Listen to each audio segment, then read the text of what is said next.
Hi guys, welcome back. Today we are going to talk about major companies. Okay, so we are going to take the marketing strategy used by various companies and what are their existence in the market, how they have evolved themselves and put themselves in front, and what have been their strategies. So today we are going to talk about that, and we are going to so basically they are case studies.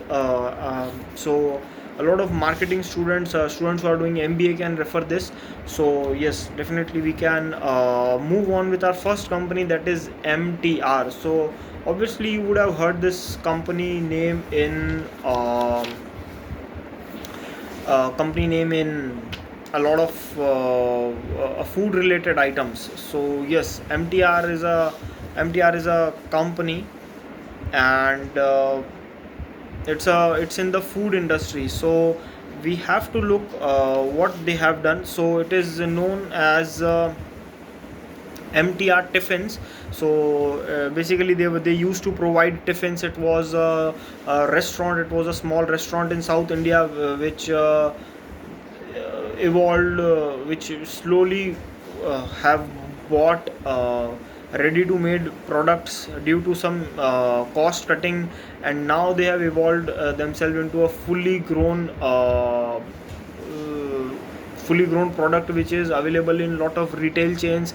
Wherever you go, whether you go to a supermart or DMart or any other shop, a retail shop, they are there. So we have to look at how they have started themselves, and what is the story behind this. So in this video is going to be very long, and we are going to look at various things with that. So it's known as Marvelly Tiffin Rooms. This company MTR is known as Marvelly Tiffin Rooms, and it is a popular South Indian breakfast item. So they started with Rava Idli. So the first item was Rava Idli, and then they have evolved into a lot of other things. So what is their story? So what happened in 1970? In 1970, India was under an emergency situation, and a Food Control Act was introduced. And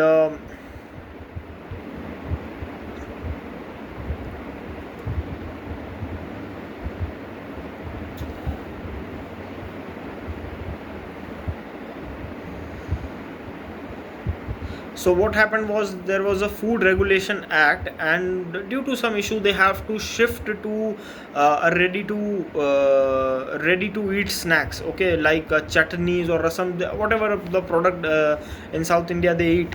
So they started through that, and then slowly they have emerged that. So we have to look, we don't have to go very deep in that, but yes, we won't go very deep into that, but yes, we are going to just take this. So what are their products? Their products are breakfast meals and in between meals, like frozen foods. So these are the type of foods that they have, and what is their place in the marketing mix? So there are 4 P's that we have to look, and we are going to talk about 4 P's in the marketing mix here. So yes, so first of all we are going to talk about place. Okay, so place, it refers to the distribution channel, and how MTR stands here. So it was a tiffin center. They started selling their products to other retail shops. It spread its business in different parts of the world, starting from Bengaluru as its headquarters in Karnataka. Its products are exported to several countries in world market. So from Bengaluru onwards, they started selling products to each and everywhere, which is Singapore, Malaysia, and a lot of countries, Middle East, New Zealand, Australia, Germany, a lot of places. So they have also opened their fast food restaurants or franchisee concept called MTR super shops, and these located in most and they are still located in most cities and towns in India. So it has 7 facilities to conduct manufacturing processes, and strong and extensive distribution network they have. So from a small place they have emerged. So a company started from 1924 and they have reached to several global markets. And so this is a big example how you can start small, but if you start in a particular, if you have made a product good, then you can shift towards big retail chains as well. So second thing, we are going to talk about place in the we already talked about place, so now we are going to talk about how they have made promotion in the marketing mix. So we already talked about the products they are selling. They are selling into chutneys and rava idli, and they have frozen foods and breakfast and meals. We have talked about their place as well. Now we are going to talk about promotion. So promotion is a tool in the marketing to make the customer informed. So what is marketing and what is exactly is marketing? You can already check on my channel, there it is already available. So now we are going to talk about so how they have made their marketing. So it is a small company, and a lot of processes is not mentioned in the textbook, because it was a small company, and from then how they have evolved themselves is not mentioned. So we are just going to talk about how recently they have made their marketing, since it is a very old company. It is started in 1994. So it has collaborated with Jigs Kalra, celebrity chef, to increase its brand visibility. And MTR Foods in the year 2002 was awarded ISO 9002 certification, as it successfully met the food hygiene and safety standards in the international arena. First company in India to receive an award for technology absorption by PX. So it's a company, it might be anything. I do not know exactly what is that. So now we are going to talk about price in the marketing mix of MTR Foods.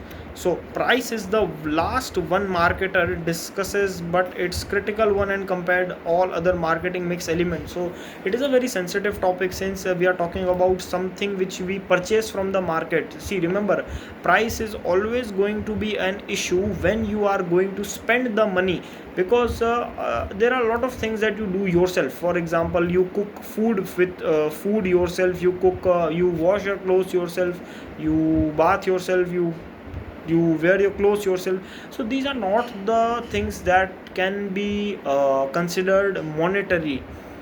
But whenever you sell something, whenever you put something in the market to so that the customer would buy that product, only then the price would be very very relevant. So you do not consider a cost of wearing a shirt. So you don't say that what would be the cost, how much should I get paid to myself to wear this shirt. No, but this is not a cost, because I am not putting something this into a place called market, where people exchange the items with money, where they exchange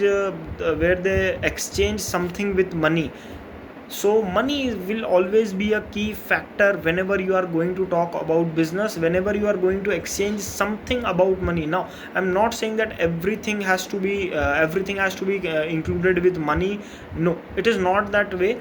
But whenever you are in market, whenever you are trying to sell something, that particular product will always have, for example, this is a pen. Okay, so always this pen is going to be price sensitive, because a person is charging it, because the person is paying for it, because it is there to be sold, and money, it will be bought with money. So it is always going to be sensitive. So I'm talking about price a lot of times, because it is a very sensitive topic, because obviously in business money is going to be involved. So we're going to talk about it. So differential pricing for each benefits, for each feature it adds. So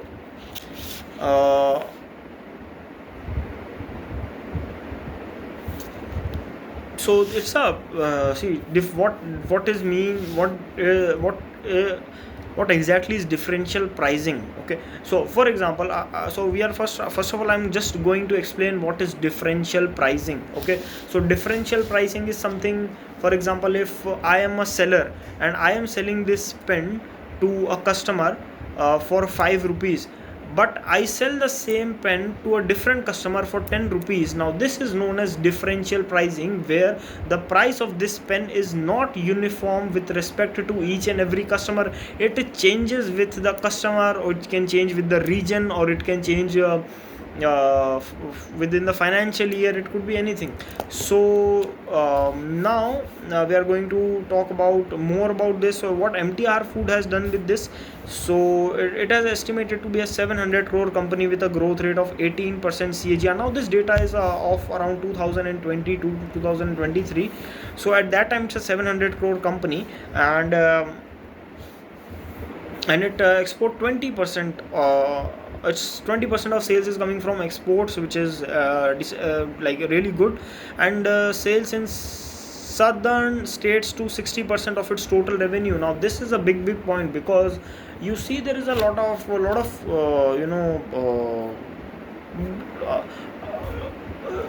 see, it's a food product, and South India has a distinct food than the North Indians, and now and that is obviously going to be a part. So MTR Food has adopted a market penetration pricing policy. So we are going to talk about it. It is market penetration pricing policy, and has implemented reasonable rate for its product.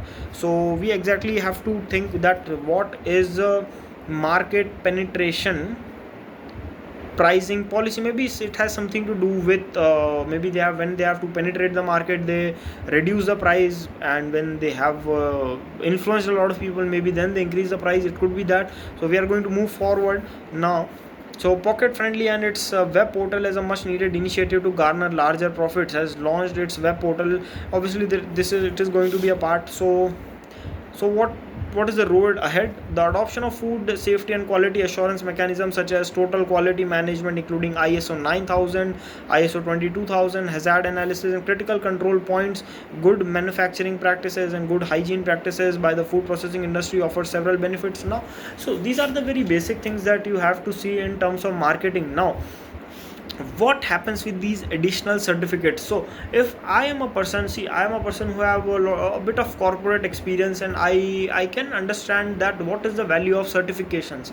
So there are a lot of certifications that in the manufacturing process or in the service process, that there are a lot of standards that are being judged. So there are international standards, there are Indian standards. So we are going to talk about ISO in the next video as well. Uh, so these are the certain certifications that a lot of companies take. It is not only that someone has awarded them the best company in 2022 or something like that, but these sort of certifications, like ISO sort of certifications, they give a authentic value to a person, because there are less chances of politics or biasness involved in them, less chances of that. So that is what has happened now. And we always have to remember with marketing is that it is not a pure science. We do not know exactly that how things occur there. And so whenever we talk about these sort of things, we have to be very cautious, and we have to see that what is the point in these topics for us, and what we can learn from them. So yes, definitely we are going to talk about the next company, and we are going to talk about more about that. So this video is going to be very long. You can take break, you can even I would need some break in between, but yes, definitely we are going to be we are going to be better in that. So India's e-commerce space. So now we are going to talk about Flipkart and Amazon. So two big players, and still until the time, and like see, we are referring for 2022 2023 content, but right now also they are one of the best. So Flipkart and Amazon are still ruling, so we can still talk about them. And apparel and lifestyle market is around $70 billion to $100 billion. So we have to first talk about the size of the Indian apparel and lifestyle market. Obviously now Amazon and Flipkart are selling other products as well. So and 2% of that is online, so we have to skip that part. So the growth story of Flipkart and e-commerce in India. So we are going to talk about their, not about their latest part, which they have these companies are obviously their CEO Jeff Bezos is in highlights. He's visiting space along with several other billionaires. Flipkart, I think, is also have I think they have merged or amalgamated within a lot of companies. I do not know exactly, but yes. So yeah,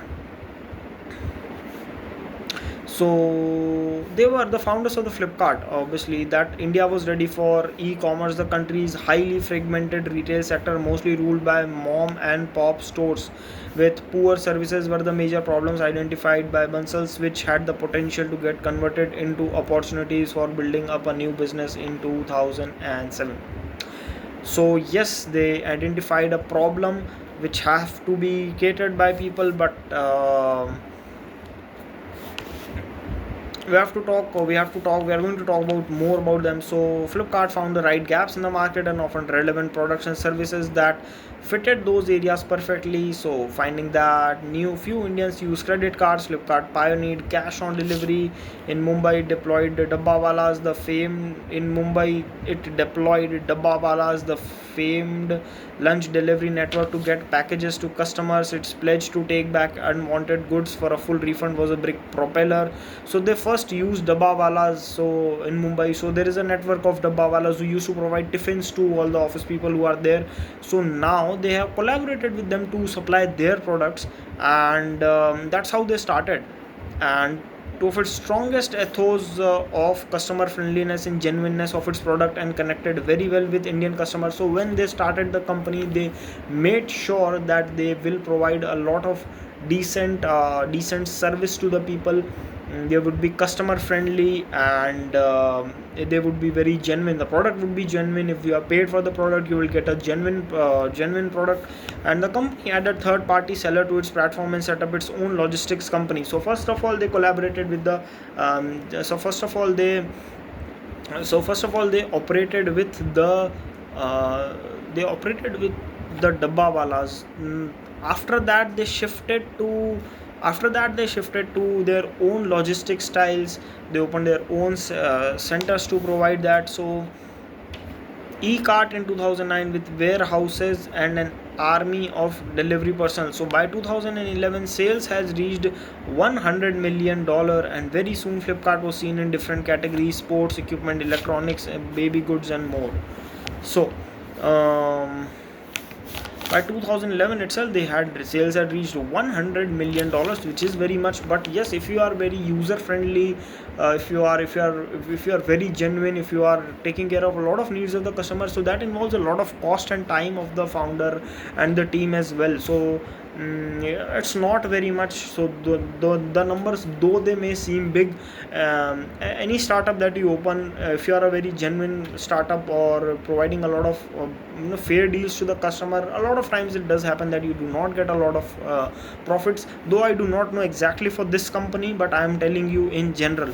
So in 2012, sales in the Indian e-commerce market were estimated at $1.6 billion. So there were a lot of other players as well, like Flipkart, Jabong, Mintra. All homegrown players were leading the Indian e-commerce market at that time. So some of the major tactics which helped these players to gain market share in the Indian market: logistics. Now, changing models of business, enhancing value. So we are going to talk about a new topic within the same within the same companies. So the online stores from the inventory model moved to third party marketplace model, where independent merchants in their network sell products directly to shoppers. Now this is a very common scenario, though, that you all know, and it may seem an outdated concept to you what I am teaching to you right now, but so what you can gain from it is that how the thing have evolved themselves. So you also need to know a bit of history for a people. So see, this generation, Gen Z, or whatever, who are born after 2005 or 10, or these sort of people have already seen online marketplace as something which is which is mandatory, or which anyway has to be there. And I do not know that how I'm trying to explain this topic to the people who are before that generation, who are of my generation, who already are trying to shift themselves to that particular era. Now there is a difference between, there is always definitely there is a generation gap. So a lot of people have moved online, have already by birth they have seen those online stuff. And then now there are people who still buy brick and mortar stores, and now they are coming to online. They are trying to put themselves online, and that is a big challenge. That is a big challenge. So either you go either you go physical way, or either you go online way. It's your choice, but you need to know that, and it's your choice whether you have to come towards that way, and it is not mandatory. Now I am a person who knows both of them, and I am not a person who is fully into online, and I am also not a person who is fully into an offline store as well. So I know both of them very pretty well, and not exactly both of them, yes, but both of them a bit 50-50. So yes, I can explain to them. And see, I can only explain something which I already know, and not something which I do not know. So yes, there may be a lot of flaws in this video that I'm trying to provide you. And so this is a general conversation about marketing topics, and also how you can use it to understand something which is already existing. I'm not trying to say that by watching this video, or you will have something which is you know which will automatically provide you something where you can expand your business, or where you can grow your online presence very easily. It is not going to happen. But yes, you can know that what exactly happened with the people who themselves were not the people of online era, but have shifted themselves to this. And yes, they are doing well enough, obviously with the help of a lot of other people, because you need to know this thing as well. So for example, if we are going to take one scenario. So if I am a person who is opening a company, and I am a person who is not from this generation, who understands a lot of online stuff, and I'm not that sort of a trendy person, but I can hire someone. I know someone, at my home, or I can hire someone, or a fresh college graduate, who can help me build those things. And that is a lot of startups actually do use this trick to get a lot of trendy information, how they have to put themselves in the market, and they grow themselves with the help of those people. And so just exactly, it does happen this way as well. So we are going to move forward now. So the online stores from the inventory model moved to third party marketplace model, where independent merchants in their network sell products directly to shoppers. It turned out to be a viable way to work in order to overcome the problems posed due to poor logistics and high costs of inventory. Further movement has come in when many online commerce companies have now started venturing into hybrid model of running online stores with selective physical presence. So that is also a part. So global e-commerce giant Amazon in 2016 opened a brick and mortar store in New York. In India, players like furniture e-tailer Pepperfry and eyewear seller Lenskart, which is now a very famous company, and have explored the offline route as well. So a lot of companies who were online, who already started their process online, sorry, have now shifted, have now opened also physical stores. So physics walla is a big example of that person, Alak Pandey, that he started the videos just like me, just like what I am doing. He started just the way, and he became successful in expanding his coaching to online. but also he now opened his own physical classes, and it's in every place, and not only science but also for commerce like CA or CS. He's providing a lot of courses also for foreign education as well. I think he's providing loan as well. So he has done, I think, extremely extraordinarily by like first going online, and then I think he's coming to both of the ways. So we have to also remember that online is just a tool. It is not something like that is the it is not a mandatory part. So a lot of people, when they hear the term online, they are very much feared that, and they think that, oh, without online I think we will not be able to survive, or we will not be able to grow our name. But that's not true. So what people think is that if we put ourselves online, then what would happen is that anyone can find us. Yes, that's true, but whatever you have posted online is not it's not necessary that every person looks at it. Yes, the person can find you. Yes, the person can see how much people follow you. Yes, there are some certain advantages, but you also have to remember that it is not mandatory for your business. So now we are going to talk about cost effectiveness on value chain. So what is a value chain? We are going to talk about it first of all. So whenever I'm going to take something, whenever I'm going to take any topic, okay, so I am definitely going to talk about the value of that particular thing. So yes, I think we have to move forward now. So we are going to talk about value chain. What is value chain? So value chain is something in the process from manufacturing to selling. What value you are adding. So for example, if this is a pen, so again we are going to take example of this simple pen for the reference so that you understand it. So for example, if you are taking this pen, you are first of all I have to procure the raw material. For example, this plastic, this ink, I procure it, and then in this process of value chain, what I do is that I purchase machinery. So machine is adding some value. People who are putting the refill in this plastic, they are adding some value. People who are marketing it, they are adding some value. So this is or in the logistics, whenever they sell, they distribute this pen, that is adding some value. So this is the basic of adding value.